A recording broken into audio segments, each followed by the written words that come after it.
Okay. Okay. So we're gonna go start Yes. this out. First little Zoom meeting for us to talk about the things that we find interesting for the week, considering all we do is talk anyway. Yeah.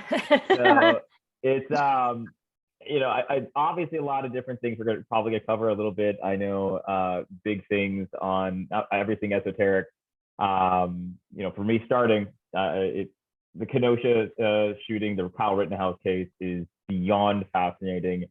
From a very basic spiritual standpoint, from a value standpoint. And I think that's what I'm going to be talking about. I don't know if you guys have any topics on mind that you want to get to later. Probably we will. Nothing really came up to mind because I was really fascinated, like yourself, with the Rittenhouse case, because I noticed I could say from a spiritual standpoint, there's always big lessons during the big news story of Yeah, the oh yeah. week. There's always something that's going to apply that you can learn from. So I really feel there's something very valuable with this case, not just because of the fact that it's interesting the way it's developing and evolving, but just what the fight really is about. What is the story really about? I think it's much bigger than just about Kyle Rittenhouse and him defending himself and getting shot. I think it's a lot deeper than this. The conversations I've been having with people too, because I mean the reality is people like us, this is a pretty cut and dry case. I mean, we're not sitting back and allowing ourselves to get emotionally charged. We're not a big fan of people going in and going guns blazing, but that's just not what happened here. No. It's a very intriguing situation because the guy is 17 years old, and I don't have all of the facts 100% clear, and so I might be misstepping here and there. That's my understanding. He's 17 years old. He works in Kenosha. He lives 20 miles away in Illinois. Kenosha's in Wisconsin. And so what ended up occurring was obviously there was, I believe it was the Jacob Blake shooting, right? Yeah.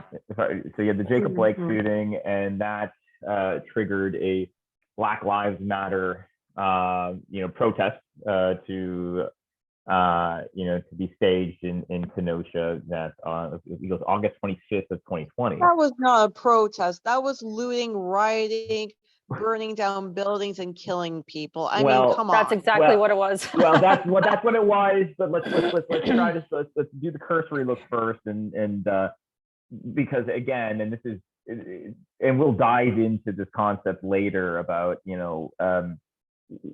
about clean, orderly, protests and whatnot. But for now, we'll just do a quick summation. And so basically, he comes in. The protest is coming. This is hot on the heels of Minneapolis getting burned by these protests. That devolved into riot. The whole country was on fire at the time, and so a family friend, a friend of his family asked him and a few others if they can stay and defend the local businesses in the local area, and largely because a lot of them found out that their insurance companies, my understanding, wouldn't cover riot damage. So for them, there was an actual legitimate shot that they could not only lose the town, they could lose their business, and they wouldn't have the ability to rebuild. So they had something at stake here. They were afraid. They did a quick minute decision, the classic Midwestern, hey, let's just go find out, get people who could be, relatively competent. Kyle Rittenhouse at that time has been, studying to either be, like a nurse or a police officer. He has moderate training with a rifle, but not, nothing too extensive, but probably more than your average person. And so he, agrees. He thinks about it, he agrees, he stays, and then the events of the night occur. If I remember correctly, the first person who was shot, what was his name? Rosenbaum. Yeah, Joseph Rosenbaum. Right. I know they had, some altercations throughout the night where they basically said was trying to set he tipped over a van, Rosenbaum. He was trying to set something on fire. It may have been like the gas station, but I think it was like a dumpster fire. And then he told Rittenhouse twice that he was going to quote effing kill him Yes. if right. he finds them alone. Right. So, you know, Right. And I mean, so, it sounds like a individual filled with love and joy. right. And I believe that he went up to him, Rosenbaum went up to Kyle and was threatening him, tried to take his rifle, I believe, and that's when the first shot occurred. Is that correct? Oh, He was chasing him. Yeah. He was chasing Kyle down. Kyle was like, I think by the time, what was happening? I forgot what happened at that time. I gotta go back to my notes here. Hold on. No, it's fine. I mean, I'm more concerned with the spiritual message here, but the details are somewhat, well, they're important, especially if anyone listens to this and they're like, you guys don't know every little bit of the case. Well, that's not the point of the conversation. But Yeah. Yeah, we're looking at it from, I just want the audience to understand that, we're not looking to pick the case apart. We're looking at the bird's eye view here. What's the important message that everyone could take, and understand from what took place? Because obviously this case is something that's not just, we're not following, but we have everyone in the US following this case. And I mean, it's breaking news because what's intriguing is it has to do with a kid. Well, to me, he's a kid. At the time, he was 17 years old. He's 18 this year, but he really is just a child. And I believe Rosenbaum, I mean, how old is he? He's definitely 17. Rosenbaum in like his 30s. Hold on, yeah. Yeah, he's well, and he's wasn't Rosenbaum like either the guy that was beating up his like girlfriend or like a rapist? Because I mean, he like Kyle got like the trifecta of guys that he killed or shot that night. One was like a pedophile, like a convicted like child molester for sure. Another one was a rapist. Another one was like a burglar, and I think and something else as well. I mean, these were not upstanding citizens. These were scumbags. Yep. They weren't. They definitely weren't the same thing it up to be. That's for sure. Yeah. These protests do not attract the brightest and the best. They usually go and attract those that like violence and like inflicting violence. These events are not positive events. Oh, we will loot, we will riot. You're not going to be attracting an upstanding citizen upset with the injustice committed. You're going to be attracting people that have a proclivity towards violence, probably are not altogether wired right, and really enjoy doing damage to others and to others' property. So people need to really sit back and think about that. And to be clear, a lot of these protests start the way a lot of your standard protest starts, when the day is the sun's up and the day is fully on. It usually have your standard, what you expect to see from a protest.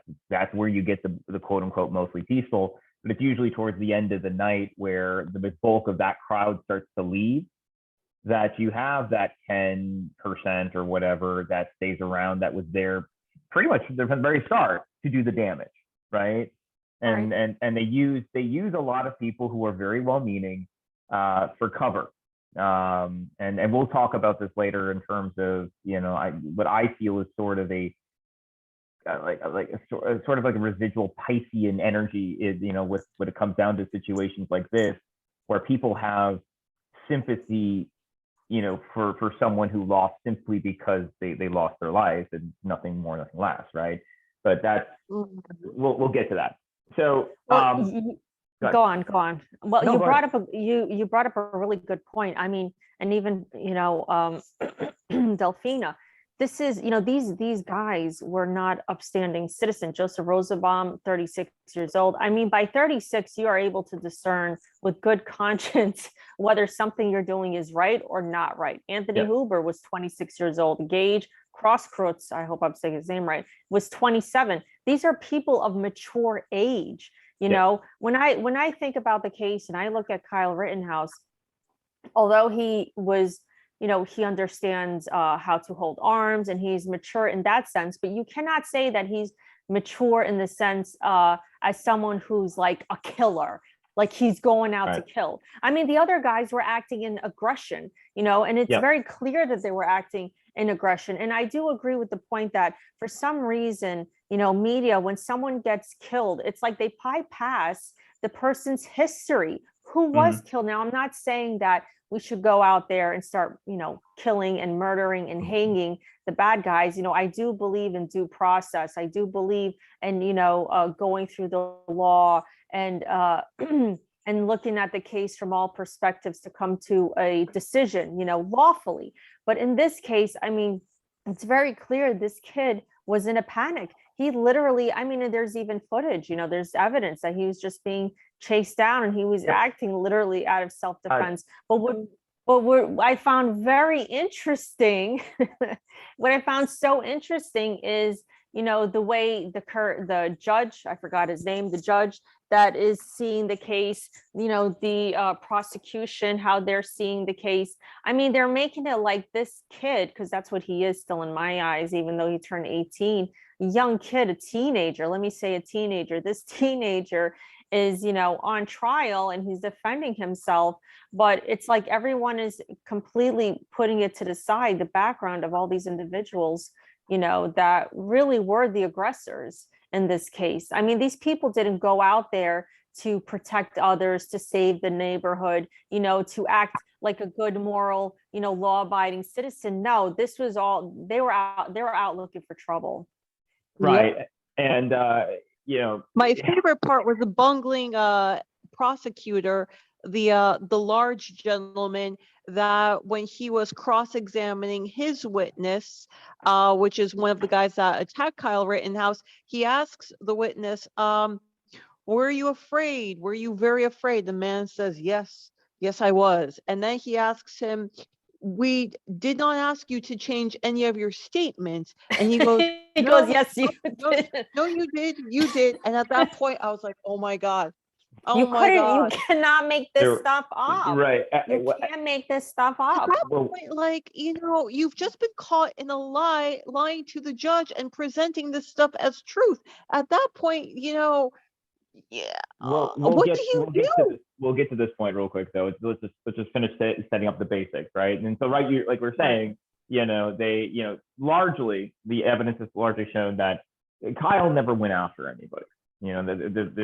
That's the one thing that's been kind of really shown here is he never went after anybody. He was never really the first to shoot. He always reacted to, any situation where there was reasonable assumption that his life was in danger and he couldn't get out, and he had to use the weapon. So like I said, we have the one instance where I believe someone tried to grab the gun. I think that was a Rosenbaum, and he got shot for that. The other one, I believe, came up behind him, hit him with the skateboard, tried to get it. He got shot, and I think he got shot when he was running away. I don't know the specifics on that one, where exactly. I think he got shot. There was like a stray bullet. He fell into it. I don't exactly remember.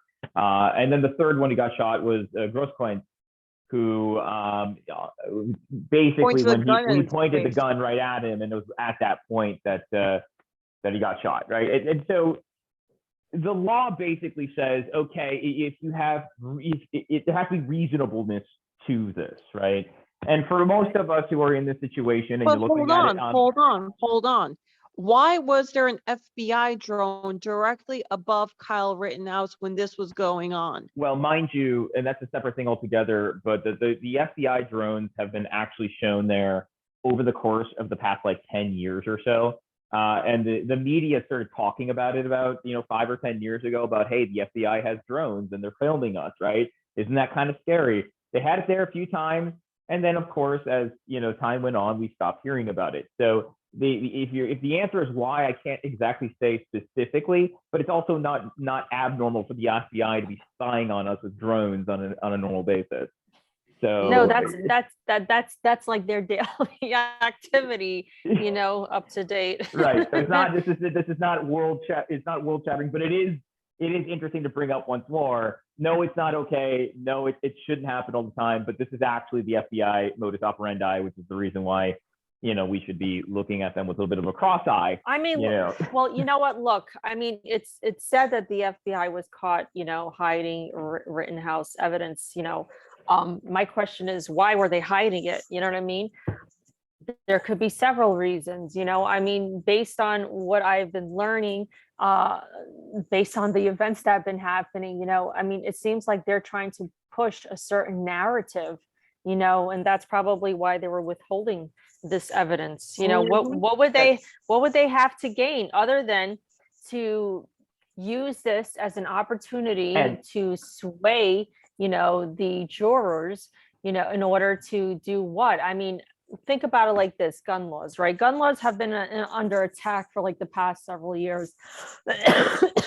They've been under attack for the past several years, and I always hear people saying guns are dangerous, they kill people. No, people kill people. Guns are tools for that. Yes. Yep. Any responsible, Rittenhouse seems to me like a responsible gun user. I mean, even just like he wasn't someone who went out as, and let me put it this way: anyone who learns about, guns, first things first, you never point a loaded or unloaded gun at anyone, right? You always, that's like gun 101. That's like the first thing that you learn when you're going to learn how to shoot, or you're at the shooting range. Don't ever, whether it's loaded or unloaded, don't ever point your gun at anyone.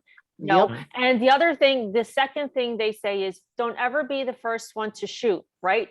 Don't ever, like, unless you're hunting, that's a completely different story. You're hunting for food, you're hunting for sport, for game, whatever it is. But you don't ever act as the aggressor, and you don't ever just start shooting at people. You know what I mean? This is not like a game where it's paintball and you're in the field trying to, get your opponents. This was not the situation at all. I mean, the other guys, I have no idea where the hell they got their training, because it didn't even seem responsible in any way, shape, or form. But anyways, I digress. Okay. The point that I'm trying to get. You said something very good at the beginning, though. It's like, what is the FBI doing when they're, when that's what I want to get back at. Yeah, right, exactly. So if you want to keep going with it, Yes. So think about it. I think back, being in the tri-state area here in the East Coast, I think back to when, and I'm, for those people that live in New York and are familiar with what's going on in New York, I think back to the year of 2012. Okay, I am going to digress for a little bit here, but there's a purpose, and there's a point to what I'm saying. I go back, I remember we had Hurricane Sandy. Hurricane Sandy caused all kinds of issues. And Governor Cuomo at the time was like, oh, President Obama says the government doesn't have any money for us. We don't have any money. We don't have any money. They can't give us any money. I'm trying to get money, yada, yada, yada. And I mean, mind you, yes, there were many people that lost their homes. There was people that lost their lives due to the hurricane.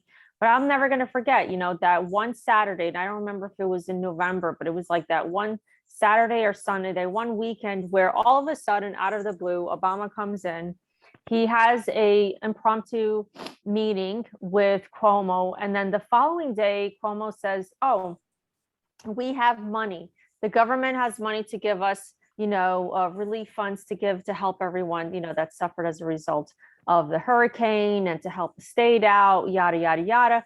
Oh, but also we're going to reduce the magazines to 7 magazine. Like, there's no such thing as a 7 magazine gun. That's like bullshit. That doesn't even exist, And then I said, oh, okay, there's an agenda here. There's an agenda. Something's going on. And then all of a sudden they created more restrictions. And then all of a sudden we had that Sandy shooting in Connecticut. Yep. All of a sudden we have to have gun restrictions. I mean, the way it played out, in my opinion, I mean, for those of you that are listening, of course we have, not we, me or you, but, of course the government has technology to create unnatural weather events. Yep. But how do we know that wasn't part of the game? And when you think to today, I mean, how you look at all the states that have strict gun laws, right?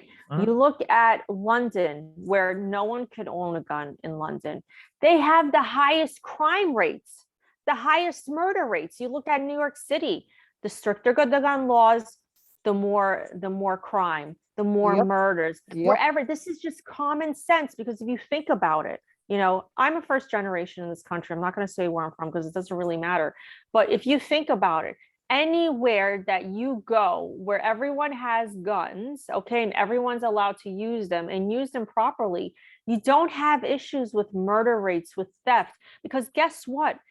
If a burglar is going to go into a bank, they would much rather go into a bank where there's no gun laws in that city or state and rob the shit out of them than go into a bank where you got gun laws within that city and state, because you could get shot, you know? Right. So I believe that this, You the mean whole the purpose- opposite, because if there are no gun laws, that means everyone's carrying, but if there are gun Yeah. laws, nobody's carrying, and well, they're that's just right. That's right. trying to be preyed So- upon. Exactly. So the point being is there's an agenda. They're using this to create a narrative, you know, and unfortunately it happened with this young guy, Rittenhouse, and these three people. And the agenda is, oh, it's so dangerous. Even this kid, they're trying to paint him as a killer, you know, a murderer. And really what he was doing, and it's obvious based on the evidence, he was just defending himself. So they want to remove people's ability to defend themselves. Why? Why would the FBI, why would the government, why are these people trying to take and make it look like guns are dangerous That's- when in fact it's never Because been the guns? then they could do that's- whatever the hell they want Because with you. absolutely. You cannot that's defend only a yourself. part of it with this case, because the big part of this as well, remind you, we haven't gotten to it yet, is that, you know, after these shootings that, you know, occurred, and you know, Kyle went up to the police, gave his statements, you know, cooperated with the police throughout the whole thing. At a certain point, he was seen with taking some pictures with some members of the Proud Boys, and then the left just ran with that and said he's a full-on white supremacist. You know, you shot a couple of anti-racists. They were there trying to protest racism, and here you are, a white boy Except coming Kyle in and is shooting a them. minority. Well, He's Yes, that, he well, is. well, again, Well, you know, not a that's- lot of people know that. this is Not the a lot of narrative. people know that. This is the narrative. And regarding to the FBI, why would they withhold some bits of evidence? Well, you know, it's not even just in terms of pushing us towards, you know, higher gun laws or more gun laws or what have you. There's also a narrative that they're fueling right now for whatever the reason, right? We don't even have to go into that reason. They're fueling a narrative, number one. Now here's the thing. Yeah, when it comes down to what you know, unscrupulous actors are doing, that's only part of the point, right? The other part of the point is that people are reacting. We can't forget that. But we gotta forget. You can't forget the fact that people are being swayed by this for a reason, right? And this kind of gets to the point to what we're getting towards right here, where, you know, Rittenhouse acted according to the law with reasonableness for those that aren't too invested into it.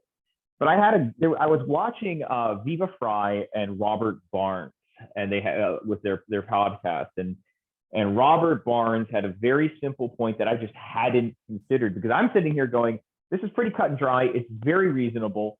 And even those who are watching this trial are starting to kind of go, well, the evidence is pretty clear that you know, we can't convict him because of what he did there. But there's something other people are thinking about that I never once thought of. And let me share the screen here and just play this clip, and real quick. Hang on. It's like a minute. So let's see. Share. You see it? Yes. Okay.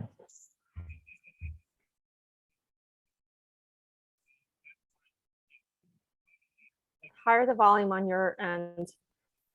Yep. Nope. I Yeah, hear it's very nothing. low. Oh, you can't hear anything?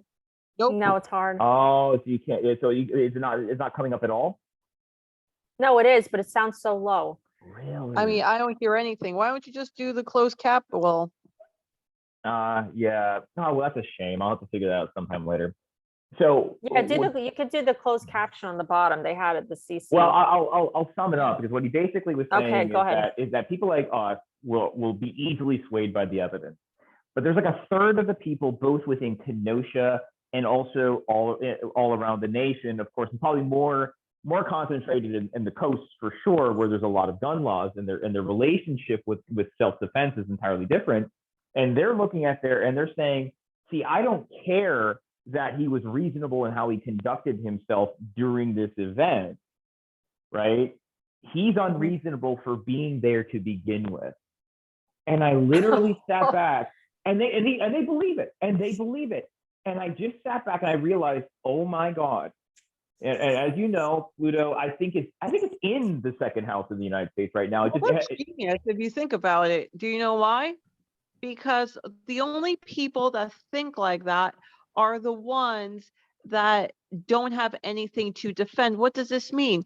Most of the people on the coast, they don't own their properties. Mm-hmm. Their properties are rented out. Somebody else owns it. And, if they do own it, there's insurance. And, the majority of people that think like that do not have something worth defending or fighting over. Quick These interjection are on that. that do not have equity. If I can interject on that, they don't just have that, but they also have cops, usually fairly close by, right? Like here, I could, in certain areas of New York, for example, there's a cop around every corner. True, but out in Kenosha, Wisconsin, if something happens, you call the cops, they're probably not going to be there for like 10, 15 minutes. Well, it's a completely different scenario. Well, hold on. In the Bronx during 2020, when all of these minority small business owners got their stores looted and burned, the cops never showed up because in 2020, the cops were afraid to go into the Bronx. So even in these large, West and East Coast cities, the cops, it only works as much if everyone does their part and the machine keeps running. Once you throw a cog into it, like a whole bunch of arsonists and violent looters and rioters, the cops won't show up. And why would they show up if they say, oh my God, he put him into a chokehold. Oh my God, defund the police, blah, blah, blah. And what has to happen now is all of these left coast, left and west, coast cities, they have to go through a trial by fire that if crime skyrockets, you have every single day, I'm sure like new things happen in these cities and people need to get sick of it and then diverge from this narrative that cops are bad because all of a sudden, defund the police is not such a popular hymn. But most of the examples you're bringing up with are still fairly recent. Like it takes Rome isn't built in a day, and you're going to need more and more examples of cops not showing up to get people to think differently. Whereas your casual white liberal who like lives in Midtown, who's going on Twitter and purveying a lot of these opinions, they're still comfortable. Okay, so but again, let's focus here on the concept, right? Where because right now that we know Pluto is entering into the second house, right? In the United States. If it's not yeah. Well, at right? the time, it is actually because I'm using sidereal astrology. Right. So just for the viewers, in case someone's following Western, they're like, what? So yeah, Pluto right now is in the in the second house of the United States. I have the United States as a Sagittarius ascendant. Mm-hmm. Pluto right now is in the second house. And, second house is ethics, it's morals, it's food, it's drink, it's your money saved, it's, your material possessions, yep. It's, your perspective about the world, your mm-hmm. view about the world. And right now, the USA has its Pluto return. I mean, this is yep. the first time yep. the USA is experiencing its Pluto return, had it, right? Yep. So, and the beauty of that, go ahead, keep going. I was going to. It's okay. Don't forget. So it's actually pretty well. One, it's pretty incredible to be like literally living through this time because this happens like once every 200 and something years. Yeah, 250 some years. Yeah, 250 years. And so now we have it in the second house. But interestingly enough, I mean, Pluto is about power. It's mm-hmm. about death and rebirth. Mm-hmm. It's about sex. It's about your identity. Mm-hmm. Whenever I think about Pluto, I always think about you're peeling the onion until you get to the center. And then you know what this onion is really made of. So this is pretty much what's going on with the USA. Everything is getting tested. And we have Saturn there. And not only is it Pluto return, but we have K2 in the second house of the United States. Oh. And whenever Pluto, yes, whenever Pluto, Saturn, and K2 get together, I mean, all there's karmic, destruction, dissolving. there's Yep. karma, Dissolving. Yep. yeah, dissolving, letting go, saying Mhm. goodbye. Also Yep. has to do with a lot of pain, has to do with a lot of hard truths, you Yep. know? And so what are we dealing with right now? We're dealing with what they would say, you're reaping the rewards of the efforts and the actions that you have taken throughout all this time, Yep. you know? So pretty much everything is catching up with all the citizens of the United States. And it shows, it's also about learning about our core values. You know, Yes. when you get to the core of anything, it's Yes. like, what are your core values? Yep. What is important? Yep. What have you been doing to Yep. make it better? Or what have you been doing to contribute to this, you know, world that you're living in? Do you not like it? If you don't like it, what are you doing about it? You know? Yep. So there's a lot of these things that are coming up and people are struggling with it. But I believe the biggest factor that's making others wake up is because like I said, Pluto in the second house, I mean, that's your vision, your eyes, you know, you start Mhm. to see what's going on, and like you're gonna see the most dramatic, chaotic, sad things. You're gonna see things that are gonna heartbreak you. A lot of things are gonna be revealed to you, and you may not be able to accept it, but you have no choice but to accept it, because it's almost like, it's funny. I'm a psychic medium. So after you pass away, right, you go into this place in heaven, whatever you want to call it, and you get to pretty much view this film of everything that you've done up thus far till you died. And it's the same thing right now, because the USA, excuse me, is dying, for lack of a better word. Yep. And now we're at the pinnacle of this death. I mean, natal Pluto retrograde at 6 degrees. And right now Pluto is at 0 degrees transit and 6 degrees in the natal chart of the USA. And so we have yet to hit that actual point, Yep. you know, but when we do hit that point, it's like the point of no return, you know, it's the place where, go on. But I was gonna say, like, right, everything that we're seeing right now, though, is these are sort of like shadow events leading up to the big event. Okay. Yeah. And you said the big key thing you said there is your values. Values. That's the other part of the second house that's very important, because keep in mind, money is always a representation of value. It's what we care about. Absolutely. It's what we're willing to do to get it. And if you give me the money, you've given me favor, I'll give you something of favor in return that you also value. That's the reason why money is found in the second house, right? Right. And so what's happening with this trial, this is what, going back to that concept of reasonableness. You know, what is reasonable?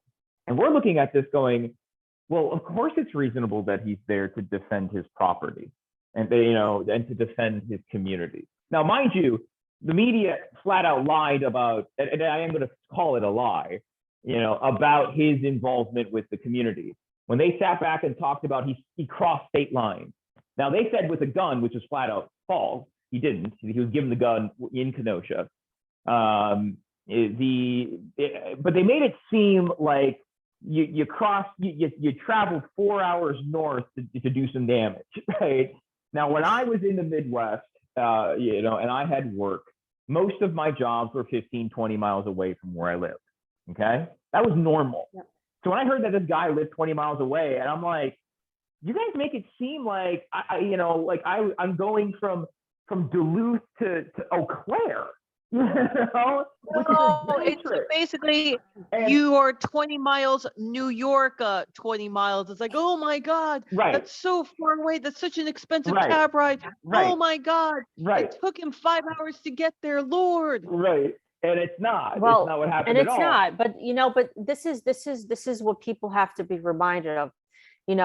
Over there, they will happily travel that long because you want to make money. I know people I know. Quick interruption.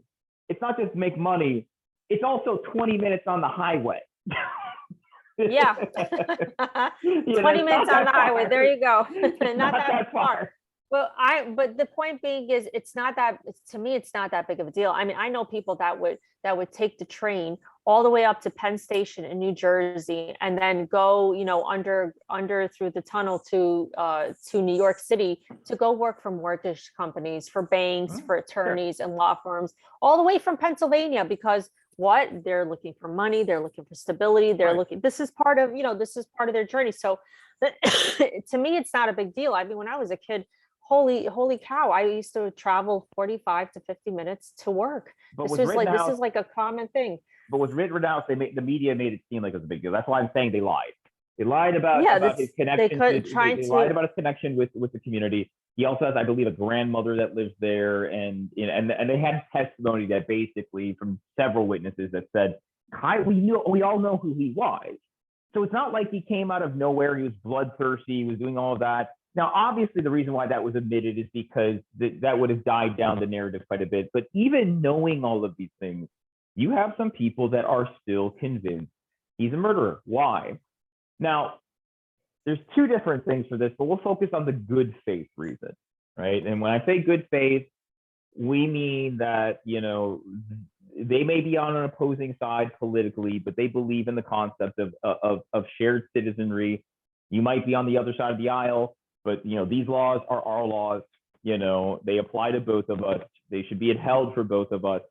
I may not like how something happened, but you know what? Let due process go the way you need to. And if you're guilty, if you're innocent, you're innocent, right? Now, the good faith people who believe that, it's a great value statement for them. Okay, their value statement saying you should have never been there, and so the response is, wait a minute. So you're saying that he shouldn't have shown up, knowing that the cops weren't going to help them, the military wasn't going to show up, no one was going to defend it, and he was being asked by members of his community, can you help and save this place? He thought about it, and he said yes. When the push came to shove that day, he was tested, and he performed according to the law in its entirety the whole time.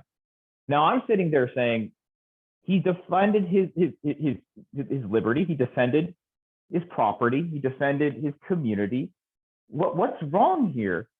And then I was talking with someone I know, I respect her deeply about it. She's a very intelligent woman, but she's very I'll say like of the people. Like her personal opinions are all over the place, but she has a great synthesis of your average person. And she sat back and said, well, as far as I'm said, he's not an authority. He's not really trained. He played Batman and Robin. You became a vigilante and people died. And I'm like, but the types of people, that doesn't matter. People died. I'm saying, so you're saying he should have ran? And she responded, said, better alive as a coward than a dead hero. And I literally sat back and said to myself, I said, oh my God, you people literally love life and value only life, breathing. You value breathing, right? Well, that's an inversion of the classical way of life and liberty. But so we live, I mean, listen, I feel these days like I am living in the parallel universe and I need the aliens to rescue me and get me out. well, again, going on the point here, but that's what a lot of these good faith people believe. Good faith. And that's this is what strikes me as very interesting, okay, about the perspective that the public has about him being there to begin with.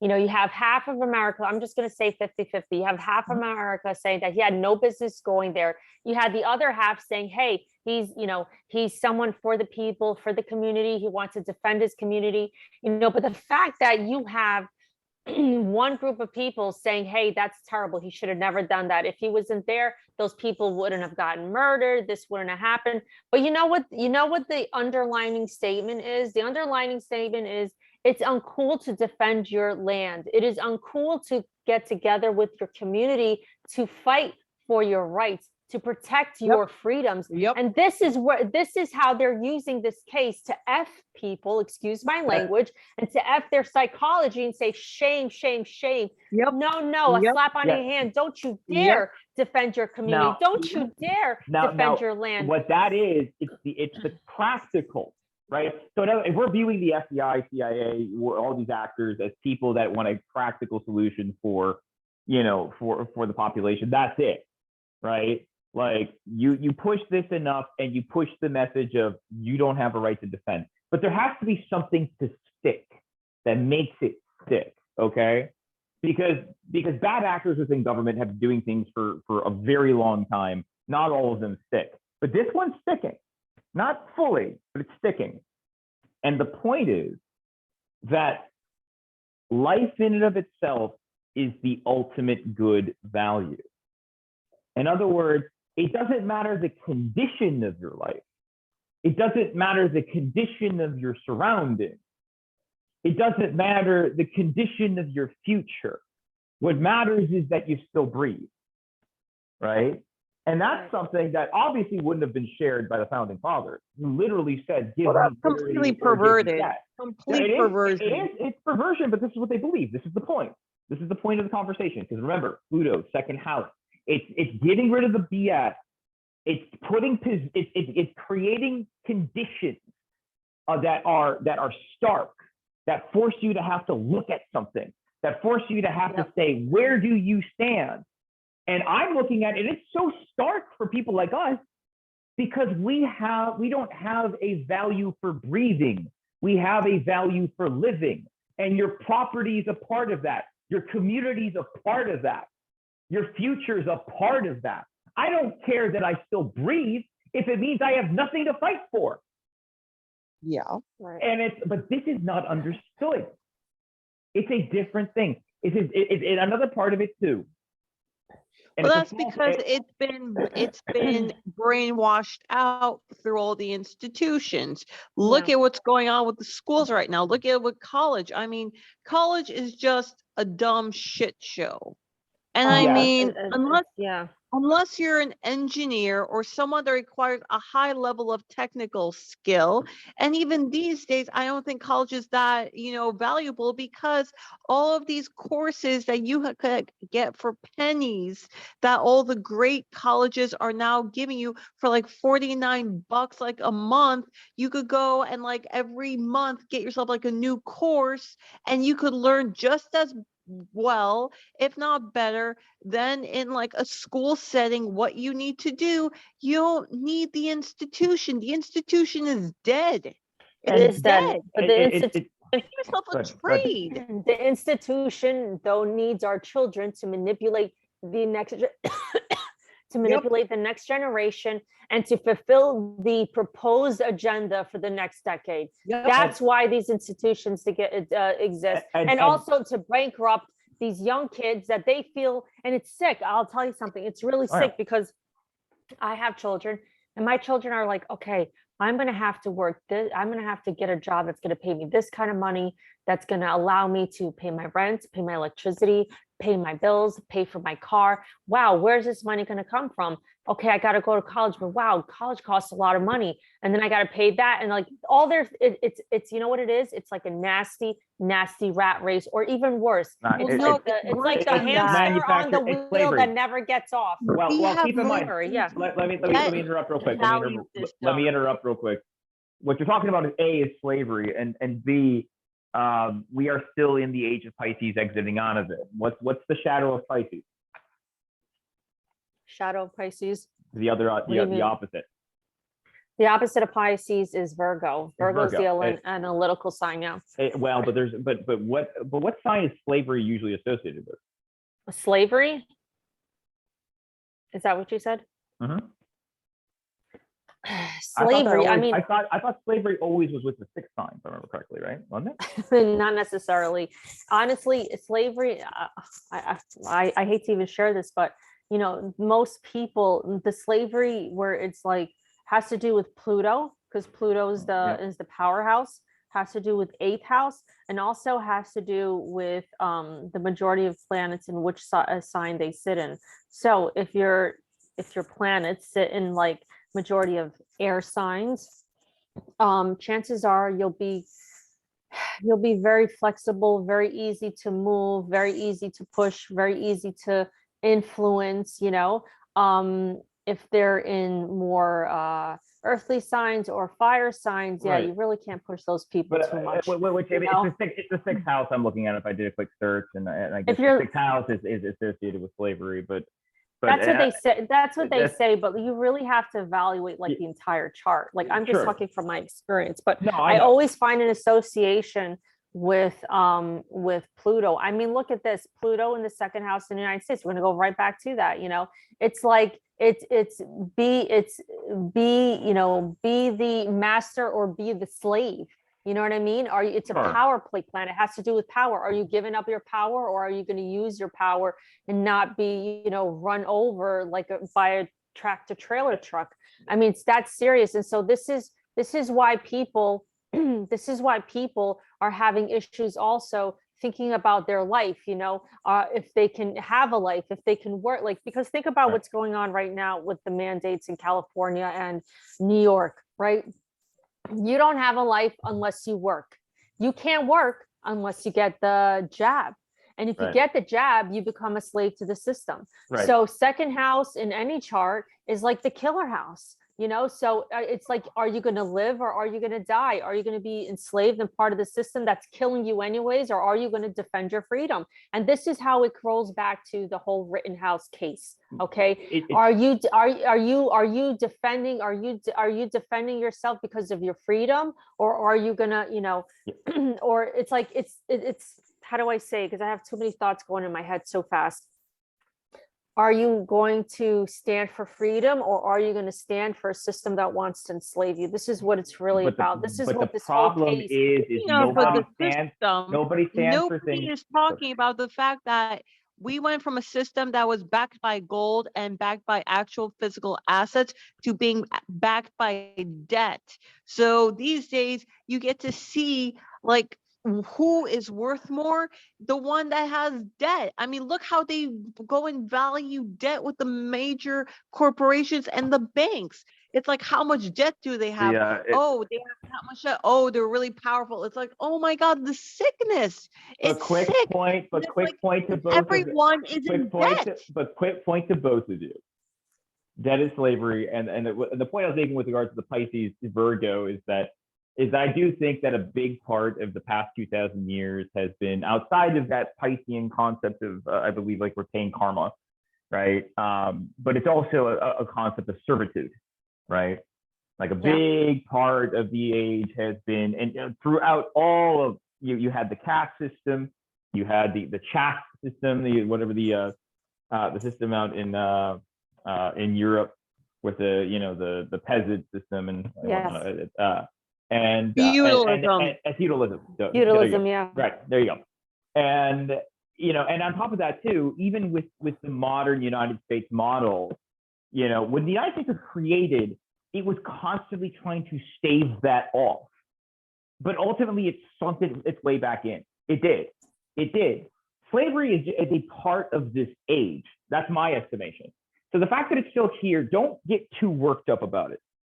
Because yes, we're supposed to fight it, but it is slowly it is coming back the way it's always trying to come back. Which age was it not a thing? I mean, the there's age always of going to be Aries, slavery. I mean, the age of war. There's always going to be slavery because slavery is a natural concept. Because I'm looking at every single age that was, and it's like, yeah, life sucked, and we didn't develop empathy until the Piscean age. Is that not true? That was the point of the Piscean age, was to develop empathy, because by the end of the Arisian age, we were sitting there watching people have their guts split out and loving it. I mean, listen, there are here's people that enjoy seeing people's guts split out. It's just not televised. Sure, but we didn't. Yes, I know, but this is the concept of characteristics of an age versus natural characteristics that are going to be there no matter what, right? Because you will have those placements that crave X, Y, and Z. So it's just that we're all slaves. We've all been slaves in the past 2,000 years, which I think is the most interesting concept of the age of Pisces. Now, Well, again, I think, well, this is, Flavor okay, note. well, this Your is, this social is, security number is an indication of like everyone has a number, like a tattoo on the neck or a Right. collar. I mean, but come on. we in order to keep us slaves, they just hid it from us, right? I think it's even deeper than that, because I mean, you think about Pisces. Pisces are very empathetic people. They're very sensitive people. You know, they're people like, you know, it's a water sign. It's the 12th house of the zodiac. Pisces is a 2 fish. You know, it's a very soft sign, a very influenced sign, but like a sign where you know, you're so sensitive and empathic to the world around you, you know, you can be easily influenced. But this is something that I've noticed about Pisces. They really don't act, and they'll take a lot of abuse until the point where it's like they're stuck between a rock and a hard place. And that's when, you know, the other side of Pisces kicks in, and then their spirituality and their knowledge and their wisdom and the lessons started to play out. And they're like, okay, wait, we got to stop this, because I can't deal with this anymore. And, you know, yes, it's definitely a sign So that, you know, these people but can be abused, but it's like it's like things won't change until like the very last hour. so, but here's the thing: what you just said about, especially in terms of like a very empathetic sign. So we're like I said, we're still in the age of Pisces is a big component here, right? And when you strip away the development that occurred to create the United States, because the United States was at the forefront of the Enlightenment, right? At the end of that Enlightenment pyramid, right? We had the greatest thinkers. We were the most wealthy nation of per capita. The United States, the 13 colonies, was the most wealthiest of any nation in the world, including London, right, and the United Kingdom, right? So we were wealthier than the Queen's people, you know, out in Britain, and we were an envy.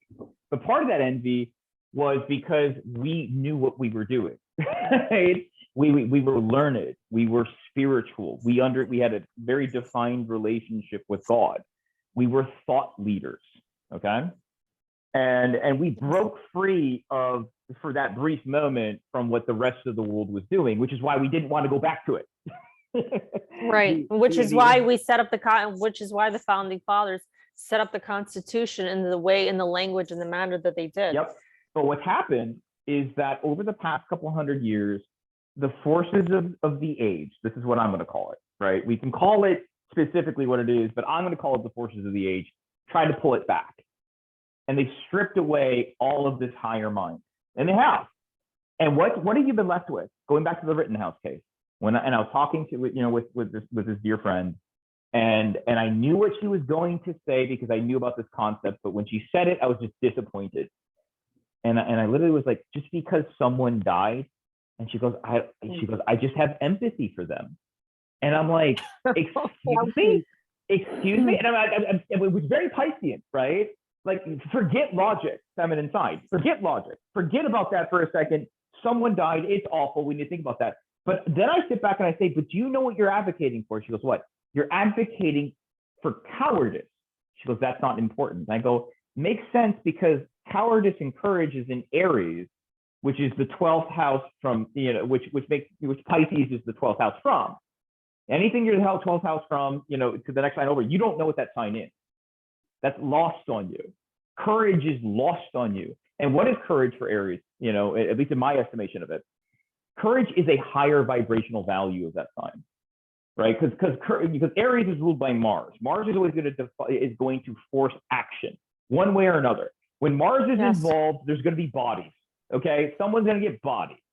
Like, the question is who, how, and why. If you just go in guns blazing, you're a fool, you're boorish, you're reckless, you're unreasonable. All of these things that are written into our laws, that if you were demonstrating a lower vibrational Aries, we have it in our laws that we would punish you. But there's a difference. Our laws are written to allow for courage, which is a higher vibrational value. Higher vibrational values take into consideration more than just what's happening in that one sign. It takes into consideration your values. It takes into consideration your community. It takes into consideration your home. It takes into consideration your family. It takes into consideration your higher mind. And it also takes into consideration your spirit. But people don't understand that right now because they've been stripped of it. And like you and like Delphina said, that's because our higher institutions suck, and they don't, and they've been stripping us of these values. And what are we Yep, left generation after generation. generation after generation with? And so now you're sitting there and saying, and now, and again, with regards to the age itself, that's why, to me, at least, it's just my estimation. It's an entirely appropriate setting where the media knows that there's enough people that are going to be overly sappy, overly Piscean, overly empathetic, and it is overly empathetic. Yeah. You know, it is. It's overly empathetic. You're empathizing for criminals who had no regard for life itself. Well, that's why, think about it. That's why so many public schools, or schools in general, they have psychologists in the school, because, and they tell the kids, we need to talk about our feelings. We need to express your feelings. Everything's about feelings. And they completely get rid of the logical mind and the common sense, you know, because your feelings take more precedence than anything. And so that's why we're in such a empathetic world right now, where everybody's all about the feelings, but everybody's forgetting the difference between right and wrong. Yes, people are making emotional, you know, decisions. You can't live like that. That's why the empires, the nations that have that were the strongest, that were, you know, quote unquote, the best, that survived, that protected their nation, that had a good, you know, a good nation, great culture, and things were in order, because they were using, what were they using? They were using their mind. They were using, you know, this very logic and reasoning. They're beautiful logic things. and reasoning. They're absolutely beautiful things, because when you don't have logic, and you don't have reasoning, and you don't have values, and you don't have morals, and you don't have a conscience, then guess what? Everything goes. It's like, yeah, I killed somebody. Oh, but you know, I did it because I thought they were going to do this, right? Like, it's just stupid. This kid, it's different. He was looking to defend his own life because he thought that his life was going to be taken. See, that to me is logic and reasoning, right? Not looking and pointing a gun at someone and they didn't do anything to you, but you just wanted to go and shoot them because you felt in the moment that that was necessary, because the other guy didn't get to kill him first. And now I want to do, it's just absolutely, it's like a bonanza. It's like the Jerry Springer show come to life in Kenosha, you know. In the situation, he had the wherewithal, again, at every given moment, Kyle Rittenhouse did everything by the book, literally by the book, and showed that he had complete control of the situation, in the sense of, you know, when he's running away, he's going to a crowd, he's yelling friendly, friendly, friendly. In defense of him, right? I want to point something out, because I have his birth chart up, and I also have the chart of that day that came up. Now, I don't know what time he was born, but I'm using 12 o'clock. So I want to, you know, gauge where his moon was. Interesting thing was, he's in his Sati Sati. The thing too that I'm not yet, this is such a Sati Sati moment, seriously. You know, I knew Saturn had to be somewhere around there. Right. Saturn, talk about life lessons. And this is, I honestly think that his moon, because moon changes sign that day, right? So around 12 noon, the day that he was born, moon just entered Capricorn. But I believe that he was born with his moon in Sagittarius and not Capricorn. But that's like, this is just for the sake of argument and viewing his chart. He has Saturn conjunct his natal Mercury, okay, right now. So transit Saturn is conjuncting his natal Mercury. His natal Mercury is a Capricorn. I believe is a Sagittarius moon. So this is interesting. He has natal Neptune and natal Mercury retrograde in Capricorn. And transiting at the time, he had Saturn retrograde, which was conjuncting his Mercury. And what that does, whenever Saturn and Mercury gets together, that means facts. That means seeing things for truth. That means thinking very long and hard, not making irrational decisions. And he has natal Jupiter in Cancer, which is exalted. But again, it's opposing, it's 22 degrees, not a tight orb, but still you have the influence of Jupiter there. So he's very conscionable, and he was thinking, I got to make a conscionable decision. I can't do anything irrational. So when I tell you this kid was thinking 1, 2, 3, 4, 5, 6, 7 times before doing anything, he thought very long and hard. Okay, this was not an impulse situation. And what I found very fascinating and interesting that day, when the shooting took place, Mars was trining the sun, but Mars is also opposite his natal Mars, not in a close orb, in a very large orb, but it was trining sun that day. So obviously there's a lot of things going on everywhere. But whenever there's like a Mars and Sun conjunction, or or a trine or opposition, you have to always be aware that in some charts it could indicate kill or be killed. Right. So he was Right. he was feeling this pressure, like, oh my God, something's Mm. going to happen. And Mars was sextiling transit Rahu, and Rahu creates a lot of excitement, will Right. disturb things, will escalate situations, and can make you overreact,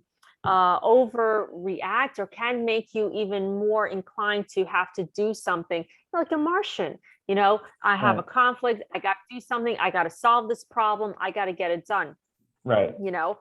And interestingly too, because he had his Rahu, he had his natal Saturn retrograde 0 degrees in Gemini, and it was conjunct transit Rahu, which was 2 degrees in Gemini that day. So this gave him, he was experiencing so much anxiety, this kid. Like, he wasn't sure what to do, how to handle that situation. And obviously he was dealing with opposition and older people, because that's what these guys were. They were older than him, so Mm. he was under, he was under a lot of stress, a Isn't lot he of too pressure. young to be experiencing a sadi?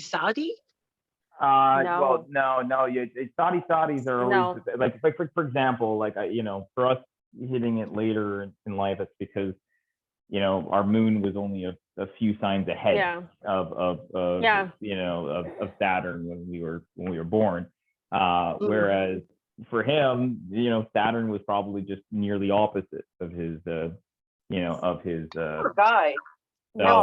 So he got it in when he was 17, but I look, here's the thing Poor though. kid. Sure, but he got tried, but I mean he did so well. And Saturn is never fun. I mean, and Saturn's never going to give you anything but Yes. he gives you rewards. And if you think for a single He's moment fair that and this just. guy, Absolutely. if you did everything right, and if you did everything according to the way it was supposed to be done, Saturn rewards you in ways that you just couldn't possibly imagine. 100%. But it's always very somber, where you're kind of Very like, somber. it's like, yeah, I have all this fame, but I have this wound now that won't go away, right? Yeah, it makes you humble. Very humble, very humble. Yeah. Did you guys ever hear? I just found it. This was kind of floating around on the Chan for a while. It's someone who found it's post, Kyle is literally a saint. You heard this before? No. No, it's 4chan language. So it goes, guys, I'm not even religious, but how could this be anything other than divine intervention? Shoots a pedo in the dick, shoots a burglar in the arm, shoots a wife strangler in the lungs. Also, the guy who tries to kill him is named Grosskreutz, literally big cross. I don't know if it probably is. It really is big cross, isn't that? Is that how Grosskreutz translates? Well, according to this guy, Grosskreutz translates the big cross. Kyle literally defeated the cross just like Jesus did. Kyle is from Antioch, which was part of the Holy Land in the Crusades. If you Google Saint Kyle, there is a Catholic saint which is also named Kyle that is called Saint Kedocha of Fife. Wow. Also, he cleared a malfunction in his gun and shot the burglar in the arm in under 2 seconds, literally 1 second before being executed, all while on the ground and while turning around. Kyle was a good shot, but that was a literal impossible shot. Furthermore, after defending himself, he gets up and walks away with his back turned towards the evil mob, and no one dares to harm him. Someone was protecting him from above. It can't be all a coincidence. No way, it's not. I'll tell you what was helping him out. It was that it was his natal Jupiter, but he also had Jupiter retrograde at the time, conjuncting his natal moon. So yeah, Jupiter will save you. Jupiter will Yeah. help you. Jupiter will Yeah. get you out of Yeah. out of jams. Yeah, and again, it's just funny because synchronicities like that, they're not accidental, and as we No. know, this is not the first lifetime we've ever been in. It's not it's not gonna be the last, obviously. Yep. And I do tend to believe that naming conventions don't just happen coincidentally either. So I wouldn't be shocked if he had a pretty significant lifetime prior before, because say what we will, he's 17. The kid is 17 and he did this, and he's going through, not only is he's because keep in mind, he's a part of the spear front of this second house reevaluation that's occurring. People are going to be talking about him forever, because again, people are going to look at him and call him a murderer, and the only reason why they're going to call him a murderer is because their values have fundamentally changed. They've fundamentally changed. Now we've only been talking about the good faith people. There's a second part, bad faith. Now, for the purpose of the conversation, it's very important that I actually talk about what the difference between good faith and bad faith is. Good faith is something that's not really fully understood, which is to say, you're kind of you're exposing yourself a bit, right? For the purposes of some mutual action, right? It's why, like, a good faith deposit is you're putting your money on the line because you believe that everyone's operating in the mutual interest of this venture, right? In a country, there is assumed good faith among citizens, because the assumption is because we're citizens of this country, we believe in this country, we believe in this great experiment that we as Americans would call it, right? And so therefore, above all else, when we speak to each other as a fellow American citizens, it's supposed to be in the benefit of our existence on this country. That's how it's supposed to work. And whenever you have some kind of business with anyone, it's assumed that it's in good faith, until proven else otherwise. Right. So bad faith is the opposite, right? So by the way, good faith also means that even if I feel like I'm quote unquote losing something in a conversation, just by being a part of it and knowing that this other person is going to help, is still be there for me in the long run, it's a mutual beneficial, even if I lost, quote unquote, right? And so, but bad faith is the exact opposite, where you're no longer equal partners on this, you're enemies on it, okay? Absolutely, because the person that's acting in bad faith acted in a deceiving, way, shape, or form, was not being honest, was not keeping their end of the bargain. And there's a reason why they do that. The reason why they do that is they feel that your purpose and your end is at odds with theirs. Okay. Absolutely. So when it's at odds, this becomes what we call a zero-sum game. Zero-sum game meaning, in order for me to gain, you have to lose. Okay. The problem of the world today is that we currently, in this country in particular, are in a bad faith society. Half of this country believes that the other half are second-class citizens. And it's because our values are vastly different, and we no longer believe, at least in the last the last unifying document that we had, which was the Constitution. For a long time, it was Christian values. Then it transformed into Judeo-Christian values. And then we lost even that, right? So for a while, over the past 30 years or so, it's not religious values, it's the Constitution. The Constitution became our holy document. But now there are people out there who are realizing that the Constitution is getting in the way of getting at the other people, right? The second-class citizens. So with regards to Kyle Rittenhouse, we already talked about the good faith people, where these people have lost the higher-minded concept of courage, of what courage represents, which actually, going back real quick, does require some spiritual awareness to understand the significance of courage. You can't hold on to this life, and you can't. In order to understand courage and the significance of courage, you have to see ourselves from a spiritual standpoint, that we are souls inhabiting vessels. If you don't understand that, courage becomes one of those things that's sort of like, that sounds nice, but if you died, then you lost everything, and that's just not true, you know. Yeah. So, but now we're at a point where even if you believe in the spirit, and there's plenty of very spiritual people who also believe in courage, but really want Kyle Rittenhouse to burn, you know, and they want Kyle Rittenhouse to burn. Why? Because he's an evil white supremacist Nazi pig, and that's why, right? Yeah, but And that's institutionalized brainwashing over the past, like, 20 years. but It just brainwashing, needs to be reversed. yeah, but here's the deal: is that yes, you're right. You know, it is brainwashing, but I think what we have here is once you've eliminated that brainwashing, you've subjected yourself to the most basic essence of our being, which is masculine or feminine, right? Mhm. And those who are masculine have a predilection towards law and order and reason, right? You know, we're talking about, especially if you're talking about reason, a higher minded reason, those are all found in the masculine sign. You know, when we talk about really developing your higher mind, that's in Sagittarius, right? Like Sagittarius is when you really put everything together. You really start to understand why we're doing this. You really start to understand, okay, Because you're gaining wisdom from your own experiences and from the experience of others. Yep. And mind you as well, the reason why masculinity gets to that point is because masculinity has the highest price to pay if it doesn't. It dies if it doesn't. Femininity doesn't have that worry, right? It will be there whether masculinity exists or not. The condition of its existence changes entirely, but it doesn't matter. You know, it's the duty of the masculine spirit to come to know and attain truth.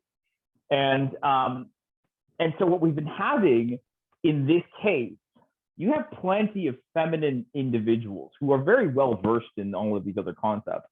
They don't care, because quite frankly, the masculinity which is, of course, with regards to our reason, our higher mind, our order, understanding why our laws are the way they are, why our country is the way it is, and why we are collectively in this together. They don't care about that. They're not attached to that. In fact, they want to burn it. You know. Yeah, exactly. And again, and femininity wants to do that when masculinity becomes weak, right? When masculinity becomes weak, it's natural for that feminine spirit to wish to, at that point, go in and consume it. And consuming it does mean kill it. It does mean that, right? And I know it's a dark thing, and I know we're getting into it in this thing, but this is, you get into it. And I will, you do a quick plug. Speaking of killing, isn't this supposed to be a really fiery week where it's kill or be killed? This week? Well, so right now we have Mars, Mercury, Sun in conjunction in Libra. But the thing is, Sun is debilitated in Libra, so it loses its strength. It's not, so, you'll find people not feeling that confident. You'll find people's ego being being tested. You'll find people not as optimistic, not as creative. It's a weak place for Sun. But when it does get scary, although look, I mean, there is energy, there is energy and strength, with the Sun being in Libra. But something that most astrologers don't want to talk about is that most people, that the majority of like serial killers or mass murderers, the majority of them actually have their Sun in Libra, because Sun is debilitated in Libra, because Libra is about relationships, it's about balance, it's about fairness, it's about justice, and and it's about doing the right thing. And when Sun goes into Libra, it loses that weakness and it has difficulties in relationships and making those decisions and acting in a in a place of good faith and with honor. For Sun, Sun rules Leo. Leo is about honor. It's about doing things in a very correct way. It's the leader, you know what I mean? It's the royal it's the royal king or queen, that's the sun, that's what Leo is. And when sun gets debilitated, all that, it doesn't get completely lost, but it's like there's difficulty in attaining that type of frame of mind, that type of conscience. It gets lost, and that's why a lot of these people that are like the majority of serial killers, they have their sun in Libra. But this doesn't, for the viewers, for the listeners, this doesn't necessarily mean this doesn't necessarily make you a serial killer, but you have to look at, where the placement of Venus is in order to make more of a determination. And you also have to look at what other planets are conjuncting, trining, squaring, opposing, sextiling, your natal sun and Mars. So look, if you're going to kill someone or be in a victim role, everything also depends on Mars. Mars is like the action oriented planet. So yeah, there could be some shit going on, but it's more like a fight in relationships, struggles between opposing parties. Mars is in Libra. So when Mars is in Libra, yeah, there's fights. There's fights in relationships, there's competition, there's opposition, there's struggles, all those things, are going on. So it's important to understand that. But, have to look at the entire chart to really assess that. But I just thought that I'd throw that little tidbit out there. I think it's also very important to understand, like, and I get into the masculine and feminine quite a bit too, because it's sort of just the basic founding blocks of everything. You strip away if you strip away all of the everything we built, you're going to be left with just those two, right? And yeah, you're going to fall to those naturally, and things will kind of go the way they're supposed to go. When I talk about femininity, I don't ever read it as this. Oh, go ahead. Not to cut you off, Ben, but something also that I want to point out. Usually when Sun is in Libra, relationship suffers. These people. Think about these people that that go out and kill people. Usually they have issues with relationship, like real malicious people. They usually become these kind of aggressive folks because they suffered in their relationships, either with their mom, with their dad. They're not able to have stable relationships. There was some abuse in the home. Usually that helps to, when you see the relationships status in someone's chart very weak, that could create a lot of aggression or hidden aggression, and create a lot of inner turmoil to get someone to that point. It's a really big difference. It's funny, it's a really big difference when I see the chart of someone who kills and someone who's defending themselves. It's just set up very differently. That's really interesting. Yeah. Sorry, Ben. No, because I'm just wrapped up as to this entire week has been fiery, and it's not the best for relationships, which brings me to my pop culture segment. Paris Hilton getting married today. I mean, I guess not the best. Yeah, well, let me tell you something. Look, I know it's really not when sun, you don't want your sun debilitated when you don't want any planets debilitated when you're getting married. Hold on, but Debbie, we're at 11/11, right? Isn't that great? Yeah, it is. It's great for it is. It is. Look, we had this week. Did she get married at 11 a.m., by the way? I have no idea. I have no idea what time. If she's getting married on November 11th, I would have to think, because we know that the elites know about this. Of course they do. Speaking of the elites, that's why I was very stunned and shocked when Prince Harry and oh my God, Meghan Markle got married when they did, because it wasn't the best placement of planets for their marriage. Obviously, based on that chart, that's why they have so much issues with family. They have opposition with the public. I was very stunned. I said, "Oh my God!" I said, "These Well, you people will be heard the lucky if they drama make that it." went into their wedding, right? Yeah, So no, so I'll tell you what happened. So I heard that Princess Eugenie and Princess Beatrice, well, Princess Eugenie had been waiting forever to marry her guy, Jack Brookshank, right? And correct. here Meghan Markle came in and they were trying to tell her where to set the wedding date. In true Meghan Markle style, she didn't listen to anyone and she picked the date. So even if they had a auspicious date where, shit would not go sideways, she didn't listen to them. And apparently it got so bad that Princess Beatrice got so belligerent to the queen that a footman had to go and tell Princess Beatrice to respect her granny, aka the queen. Mm. I Because I mean, think, apparently because you know real, what was it going to got happen. One, there.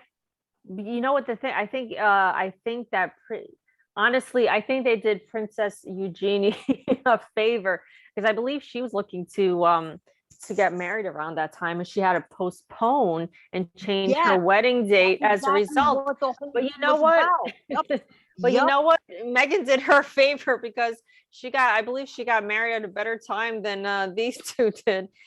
So I oh God, mean, yeah. it's very Yes, she interesting. did. Megan could not be reasoned with, and she picked the date. She picked everything. Yeah, but honest to God, it's really stunning because look, these royal families, and this is what shocks me. The majority of them are so into astrology, occult knowledge, Oh yeah. occult sciences. I mean, everything. That's why Yep. it really stunned me. How did it get to the point? I mean, look at Prince William and Princess Kate. I mean, they have a very long marriage. They have 3 children. I don't know if they have any more. Last time I checked, they have 3, and they have stability within their marriage, but it's a completely different reception from the public as opposed to Harry and Meghan. Mm-hmm. It's just completely different. And what's even worse, it's like good brother versus bad brother, Yep. good sister-in-law versus bad sister-in-law. Yep. It's absolutely embarrassing. Speaking of the royal family, I find it very interesting that one of the seals got removed off of their front gates Off of Buckingham Palace. Yep. of Buckingham Palace. That I found very fascinating. And they all moved out. Now they're saying that they want to turn into a museum, but nope, I believe there's a lot more to that story. There's a lot more to that. Like you would not grow like no, it's in the Who heart of London. After all those years of royals living in Buckingham Palace, like all of a sudden they're gonna say, "Oh, we want to become more humble people and open up our palace to the public." Bullshit. No, it's bullshit. Bullshit. I mean, that's the throne room. That's where all they go view. And plus, it's a centralized location where, if you are royal, you can interact very easily with the public from, the balcony. It doesn't Absolutely. make sense because if you have like all the trooping of the color, it's right there in the middle of the city. You get to do all of, your pomp and circumstance with the public that you need because you need the public support in order to get whatever bullshit you need done. You go and treat them all to a show. Why would you go to the middle of nowhere to go and do pomp and circumstance when you could do in the middle of the city? And I understand that they say that Buckingham Palace needs 400 million repairs, but when does it not need repairs? I mean, these things are like that. Buckingham Palace is what, like four, at least like 300 years old. Fine, Windsor is like close to like what, 6, 7, 1,000 years old. Like all of these castles are super old. Well, So I look, mean, what are you they got talking them. about? They got the money because they pay crazy, crazy taxes in the UK. I mean, I The can't tell you Queen how many of my owns friends, they're everything. telling me, "Oh, I She can't wait. owns I your hope I can house. move to US because the taxes are astronomical over there." So it's not like they don't have the money. They have the money, but Yeah, there's the obviously Queen something owns more all going the on. land. Legitimately, if you own a home in the UK, nah, bro, it's actually the Queen that owns it. There's like it's legitimately the So Queen. what's the hypothesis on it then exactly? What do you think it was? Honestly, to be quite honest with you, I think the royal family is going to be breaking down and breaking apart, and they're just, trying to set up. This is just my opinion. I haven't really researched into it or looked at any charts, But, my opinion is that they're trying to set the precedents to make it sound like they're going to transform and transition into a super modern royal family where they want to be one with the people. But I honestly think that the royal lineage is collapsing. I think that their power is collapsing and they know it, but, they're trying to look good for the sake of history. But then again, history is a lie in itself. If we jump on this just a little bit, because I don't know if we want to jump into this, but the big concept of any royal family is always the proper blood lineage, right? That it's descended from something. At some point in time, it was descended from some kind of seed of God or something, right? I can't quite remember. It's a divine right. It's a divine right of kings, but yes. Well, what they always usually say, like, for example, the massive bloodlines are descended from kings or whatnot. But if you happen to be the Princess of Anjou in France, they like to go and brag that they're descended from the devil. And who was it? King Richard the Lionheart. Yeah. He also is related to the Princess of Anjou. And guess what? He also liked to brag that he was descended from the devil. So, But the bloodlines themselves are fairly important, and from a spiritual perspective, it does give you some kind of significance. But we know that the royal bloodline, specifically of the United Kingdom, kind of got co-opted a bit about a couple. Years ago. This is speaking of King John. We're just throwing this fact out there. It's been found that almost every single president of the United States is derived and in association with that bloodline from King John. From King John, except for Martin Van Buren, and I don't know yet about Trump. But every other one of them, they're all related. They all stem from that bloodline. Was the kingdom of King John of England hijacked by the Vatican in 1234, and then later forged dates saying no, it was done some years back.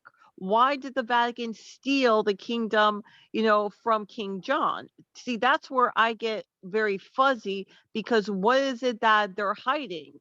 Yeah, look. They even say that Queen Elizabeth and her, that Queen Elizabeth's descendancy doesn't even stem from King John the First. That she's actually a false bloodline. Right. See, that's my point. That's what I'm trying to talk about. Because I do believe that the divine right of kings did not come from nothing. And again, because history books would have you say that divine right of kings was just a bunch of idiots who didn't know better, and they just fell in line because they live in mud huts or something. That's not the reality of humanity, right? Like the descendants of the true royal bloodline. Let me just put it like this: royal bloodline didn't just appear out of nowhere. It wasn't some guy saying, "Hey, I want to be a royal person because I think that I could rule and help everybody out." No. These people were created. This bloodline was created, and this has to do with obviously extraterrestrials creating this bloodline of royal families and leaders that somehow, some way, shape, or form, it's like it just always happens to be that all these people, these leaders around the world, these royal families, that all seem to be created, connected, and related somehow. Yep. Even look, for instance, look at Princess Kate. Look at Kate Middleton. She's related to William. They're 13th cousins. Yep. How do we know that? And even I believe Princess Diana was even related to Charles. And how do we know that Meghan is not related? Of course, I believe Meghan's related to Harry. There has to be. Queen Elizabeth married, what was that her second or third cousin? But one of them. No, I don't remember. But they're closely related. Yep. Yeah. Now, mind you, though, we are ending the age of Pisces, and one of the things with Pisces that you still have with any water sign, with any water sign, is there's always going to be a bit of, if you really want to go off of like the modern rulership of Pisces, you have Neptune that rules it. And Neptune is really great at casting planet of illusions. Yep, illusion, casting illusion over what it is. And the thing is that But Dreams I'm and a big illusions. dreams and illusions. But there's another thing I do. I always stick with the traditional rulers because the traditional rulers were there for a reason. But I'm one that sticks to tradition anyway. But the traditional ruler is still Jupiter, Guru, right? You know, and Jupiter still relates to truth. So at points, in my estimation is that in points and periods of time throughout this age, we have certain precepts that were without question true, but the hows and the whys of what made it true, and more specifically than that, when we know that it ceased being true, we don't quite know when, but we all kind of know it is, or it stops being. And so when it comes down to like the royal family entirely right now, this is why I talked about the question of the bloodline, because I'm sure we've heard about the concept of the Rothschilds after the wars of the early 19th century, I believe, right? Basically, bought out the majority of the land when the United Kingdom was bankrupt, and then sat back and went to the royal family and says, we can bail you out, but we want bloodline rights, right? Yep. And the Rothschilds have no right to that bloodline, but they basically bribed themselves into it, they coerced it into it, and corrupted the bloodline, right? Because from that point onward, that bloodline ceased to be what it was supposed to be, supposedly. And I still think, go ahead. Go on, you go, Delphina. I mean, listen, there's so much obfuscation throughout the centuries, and the problem is like, who is related to who, because if you start looking at like, even into the 15th, the 16th, the 17th century, you have to understand like the lineages, and if anything that we're reading is actually true, because the problem is it's all mostly a lie, and you have to dig so deep, and I mean, I keep going back to the French Revolution. I'm like, well, the French Revolution, some really bad stuff happened. That was obviously funded by nefarious forces to overthrow the king. And they, the popular thought is it was the king's brother that wanted to overthrow Louis the 16th and then take the throne. But obviously, I think it was something else. But if you start going and digging deeper, all these civil wars of all of these feuding families, there's something else that's going on that we're not seeing and we're not privy to. Well, let me ask you guys this. Did you guys hear about Joseph Gregory Hallett? He's claiming to be King John III. I mean, I think that maybe we should do a video on this guy because, in some ways he's controversial, but in other ways it's very revealing how this guy even came to be. He's exactly the guy I was thinking of when it came down to the broken line, because if you corrupt a line long enough, and it's just based on this concept that let's just assume there was some real divine truth to that concept of the divine right of king. Right. Again, Pisces, something doesn't last that long unless it's true, right? That's one of the things you have to understand. And there's a bit of it you have to feel it out with faith, because that's another what's another concept that's big into Pisces. Oh God, I just said it. The word was faith. Faith, faith. Faith, absolutely. Faith. Actual faith, having faith, and faith. And spirituality, staying connected with divine creator, knowing that there's something out there, even if you don't see it. But when we all collectively sit back and we go, yes, that's it, right? It's that now, mind you, that's solidified in Sagittarius. Right. So if we all collectively come together and we say, that is what we believe, that's found in Sagittarius, right? So that's why authentic. You know that? Huh? Who, Joseph Gregory? Yeah. Whenever I listen to him, and he's brilliant with history. If you start listening on his lectures, it's like food for the soul. And there's something, it's like I can't explain it, but my guard gets lowered down when he speaks. Not like, the Prince of Liechtenstein. I just see a picture of him and my guard is up. It's like, evil, evil, evil. And there's something also about the